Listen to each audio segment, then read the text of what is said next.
नेपाल में हाल ही में सरकार विरोधी प्रदर्शनों के दौरान वहां की जेलों से भागे संदिग्धों में शामिल दर्जनों कैदियों को अब तक अंतर्राष्ट्रीय सीमा पर अलग अलग राज्यों से पकड़ा गया है, जिनमें एक बांग्लादेशी नागरिक और कुछ भारतीय भी शामिल हैं।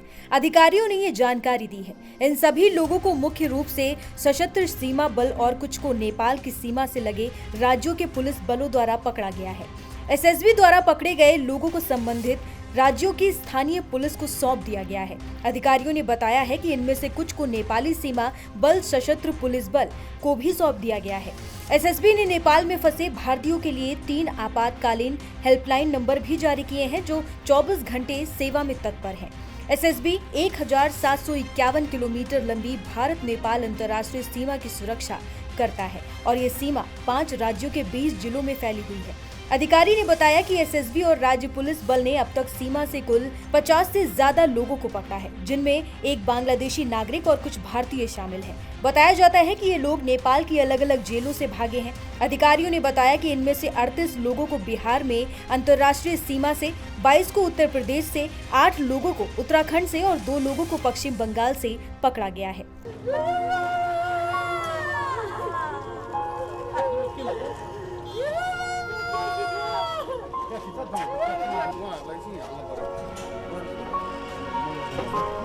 नेपाल में सियासी उथल-पुथल पर विराम लग गया है। पूर्व मुख्य न्यायाधीश सुशीला कार्की ने अंतरिम प्रधानमंत्री के तौर पर कमान संभाल ली है।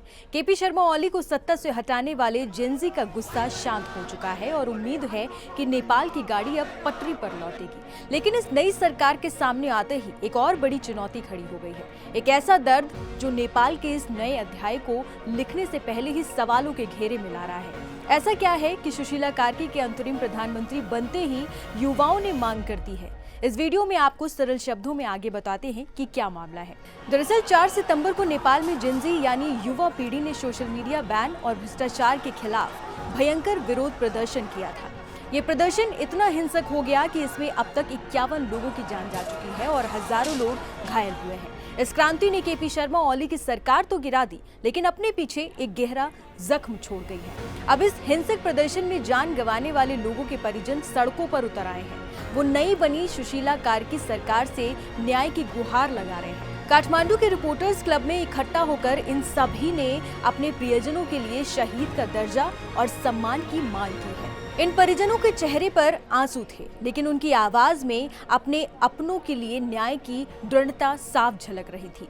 उन्होंने अपनी छाती से उन तस्वीरों को लगा रखा था जिन्होंने नेपाल में इस क्रांति के लिए अपनी जान कुर्बान कर दी। उनका कहना है कि उनके अपनों की मौत पुलिस की गोलीबारी से हुई है, इसलिए उन्हें शहीद का दर्जा मिलना चाहिए। इस हिंसक विरोध प्रदर्शन में 21 साल के कॉलेज स्टूडेंट उमेश महत की भी मौत हो गई थी। उनकी बहन ने भावुक होकर बताया कि उमेश का सपना नेपाल के लिए फुटबॉल स्टार बनने का था। उनके माता पिता को उनसे बहुत उम्मीदें थी, जो अब सब खत्म हो चुकी हैं। उन्होंने कहा कि उनके भाई और अन्य लोगों ने नेपाल की बेहतरी के लिए अपनी जान गंवाई है, इसलिए वो शहीद हैं और सरकार को उन्हें ये दर्जा देना चाहिए। परिवार को आर्थिक सहयोग देने की मांग भी उठाई जा रही है। 19 साल के रसिक भी मृतकों में शामिल थे, जिनकी चाची ने भी इसी तरह की मांग दोहराई है।